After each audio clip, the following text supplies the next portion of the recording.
नाज़िन मली नदी में हिकु भेरो ॿीहर वही आई आहे जॾहिं त नदी वही अचण करे कोरंगी क्रॉसिंग ऐं काज़वे वारो रोड ट्रैफ़िक लाइ बंदि कयो आहे।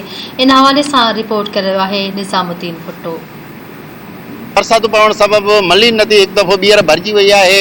हिन वक़्तु असां मौजूदु आहियूं कोरंगी काज़वे रोड ते, जेको मुकमिल तौर ते बंदि कयो वियो आहे। काज़वे रोड खे मिटीअ जो बंदि ॿधी ऐं काठियुनि जूं जेके आहिनि उहे लामा रखी उन्हनि खे मुकमिल तौर ते ट्रैफ़िक जे लाइ ऐं माण्हुनि जी अच वञ जे लाइ जेको आहे उहो बंदि कयो वियो आहे ऐं नदी मुकमिल तौर ते भरिजी वई आहे। हिन वक़्तु असां मौजूदु आहिनि हिते कुझु ट्रैफ़िक एहलकार जेके ॾींहुं राति जेके आहिनि हिते आवाम जे तहफ़ुज़ लाइ ऐं हिते जेको आहे सिक्योरिटी फराहम करे रहिया आहिनि। हिन वक़्तु असां गॾु मौजूदु आहिनि ट्रैफ़िक जा कुझु पुलिस ऑफिसर। अचो त हुननि सां ॻाल्हि ॿोल करियूं त हिन नदीअ जी हिन वक़्तु छा पोज़ीशन आहे। काज़वे का आम शार आहे जेको लांडी कोरंगी के शहर सां मिलाईंदो, जेका नदी पूरी फुल आहे। इन करे आवाम जे बचण लाइ आवाम के तहफ़ुज़ लाइ असां बीठा आहियूं।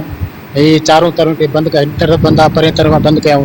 आवाम खे अपील आहे हिन रोड के इस्तेमालु घटि कनि, लांडी कोरंगी या गोदाम चोरंगी जाम सादे के इस्तेमालु कनि त हुनजो टाइम बची पवंदो ऐं असांजे लाइ आसानु थी पवंदी। इहा गुज़ारिश आहे 3-4 ॾींहं हिननि खे लॻंदा खुलण में। ये खुलंदी पोइ रोड ठाहींदासीं तो इंशाल्लाह खुली वेंदी और आवाम के लिए खोल छड़ींदासीं। इनको जितना भी ब्रीफ करते हैं कि देखें आगे पानी अचानक रेला आ जाता है तो लिहाजा आपकी सेफ्टी के लिए हम यहाँ पे खड़े हैं, लिहाजा बराए मेहरबानी करके आप जाम सादिक पुल इस्तेमाल करें, वहाँ से आप एक्सप्रेस वे से आप महमूदाबाद की तरफ निकल जाएँ।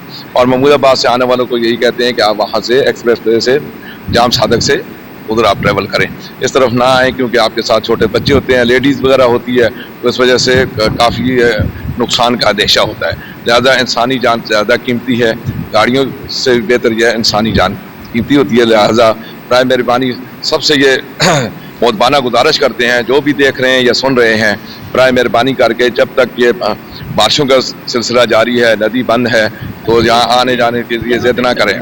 जीअं तव्हां हिते मौजूदु ट्रैफ़िक पुलिस ऑफिसरनि जूं ॻाल्हियूं ॿुधियूं, हुननि जो चवणु आहे त शहरीनि खे बार बार तंबीह करण जे बावजूदि बि जेको आहे हू नदी क्रॉस करे ऐं जान जोखिम विझी जेको आहे उहो नदी क्रॉस कनि था ऐं हू हुननि जो चवणु नथा वठनि, जंहिंजे करे जेको आहिनि उहे अणवणंदड़ वाक़िया बि पेश अचनि था। इन लाइ हिननि जेको आहे उहो मिटीअ जो बंदि ॿधी ऐं बिल्कुलु हिन रोड खे मुकमिल तौर ते बंदि करे छॾियो आहे। कैमरामैन सफ़दर सां गॾु निज़ामुद्दीन भुट्टो, धरती टीवी न्यूज़, कोरंगी, कराची।